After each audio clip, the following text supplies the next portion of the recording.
럭키가 다리를 절기 시작했고 오히려 해로울 수도 있어요. 그때 선생님이 하신 말씀이 매일 산책을 해도 왜 우리 아이 다리는 점점 약해질까요? 잘못된 산책 습관은 산책을 치료가 아닌 상처로 만들 수 있어요. 안녕하세요. 저는 지금 9살 럭키와 함께 살고 있어요. 지금은 통증 없이 건강하게 잘 걷지만 사실 저도 한때 산책 때문에 아이 관절을 망가뜨릴 뻔했어요. 그런데 사실 여기 오기까지 정말 많은 시행착오를 겪었거든요. 어느 날 갑자기 럭키가 다리를 절기 시작했고 병원에서는 슬개골 탈구 초기라는 진단을 받았어요. 그때 선생님이 하신 말씀이 산책이 오히려 해로울 수도 있어요. 그때 알게 된 사실은 산책 자체보다 올바른 산책을 하는지가 더 중요하다는 거예요. 혹시 산책 후 아이가 다리를 들거나 아파하는 모습을 보인다면 꼭 집중해주세요. 오늘은 아이 관절을 망가뜨릴 수 있는 산책 중 절대 해선 안 되는 3가지를 알려드릴게요. 첫 번째, 단단한 바닥에서 오래 걸으면 안 돼요. 스타필드, 대형 쇼핑몰, 보도블럭, 시멘트 바닥 이런 곳에서 오래 걷는 건 아이 무릎엔 고문이에요. 딱딱하고 미끄러운 바닥은 강아지 관절의 충격 흡수 능력을 떨어뜨리고 걸을 때마다 미끄러지면서 무릎, 고관절, 발목 관절에 직접적인 충격을 줍니다. 특히 관절이 약한 소형견은 충격이 그대로 누적되는데요. 저도 한때 럭키랑 시멘트 길에서 하루에 2번씩 산책했는데 산책할 때 그냥 걷기만 하는 게 아니라 뛰기도 하고 다른 강아지를 만나면 흥분하기도 하잖아요. 그런데 그땐 몰랐어요. 그게 매일매일 무릎을 갈아놓고 있다는 걸. 그래서 중요한 점은 흙길이나 잔디가 있는 곳을 최대한 갈 수 있도록 유도해 주시는 거예요. 흙길과 아스팔트를 왔다 갔다 하면서 걷는 것도 지속적인 충격에서 벗어날 수 있어요. 그래서 저는 지금은 흙길, 잔디, 놀이터, 고무 매트 등 조금이라도 관절에 충격을 줄일 수 있는 길을 찾아서 걷고 있어요.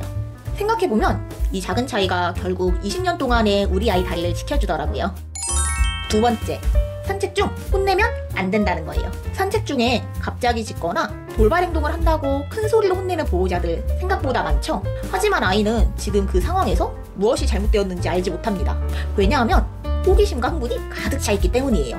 사람도 흥분을 하게 되면 내가 무엇을 했는지 무슨 말을 했는지 잊어먹잖아요. 그런데 아이는 그 순간에 보호자가 화를 내게 되면 겁을 먹게 되고 공포에 의한 긴장감은 몸을 경직시켜서 관절에도 고스란히 영향을 줍니다.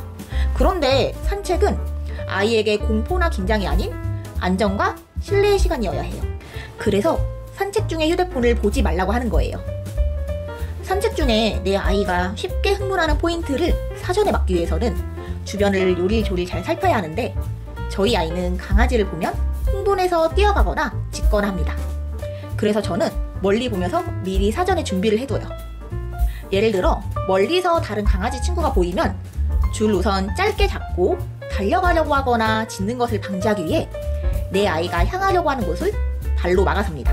이렇게 블로킹 방식을 사용해서 아이의 시야를 가리고 가는 방향을 막음으로써 흥분을 저지하고 있어요. 마지못해 꼭 당겨야 하는 경우에는 꼭 관절 보호가 가능한 하네스를 통해 뒷다리를 보호하면서 들어야 합니다. 옆으로 가는 경우도 마찬가지예요. 하네스 관련해서는 총 정리 영상을 따로 만들었으니 고정 댓글을 참고하시길 바랄게요. 세 번째, 산책 중에 줄을 길게 풀면 위험해요. 리드줄을 끝까지 해서 사용하시는 보호자분들 많으시죠? 줄을 길게 풀면 아이가 자유롭게 냄새도 맡고 돌아다니는 것 같아 좋아 보이지만 사실 이게 아이 관절에는 굉장히 위험할 수 있어요.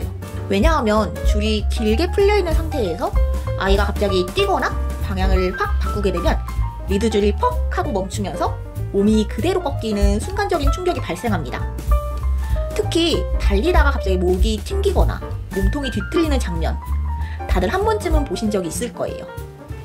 이런 행동이 반복되면 관절에 마치 고무줄 튕기듯 미세한 외상이 누적되고 슬개골 탈구, 고관절 손상 같은 만성적인 질환으로 이어질 수 있어요. 또 하나는 줄이 길면 보호자도 아이를 바로 제어하기가 어렵고 당겨지는 각도도 매우 낮기 때문에 강아지가 받는 힘이 짧을 때보다 더욱 높아지게 됩니다.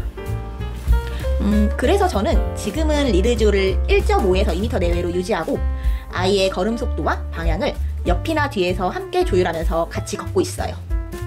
줄이 짧다고 갑갑한 게 아니에요. 오히려 함께 호흡 맞추는 산책이 아이의 관절과 마음 모두를 지켜주는 안전한 방법입니다. 이렇게 저희가 무심코 반복했던 행동들이 사실은 아이 관절에 깊은 상처를 남길 수 있어요. 지금까지 소개한 3가지만 조심하셔도 우리 아이는 훨씬 부드럽고 안전하게 걷게 될 거예요. 오늘은 강아지랑 산책할 때 절대 하면 안 되는 3가지를 알아봤는데요.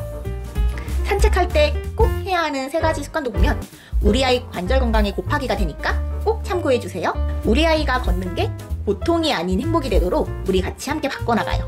오늘 영상이 도움이 되셨다면 구독과 좋아요 눌러주세요. 그럼 다음 영상에서 또 뵐게요. 감사합니다.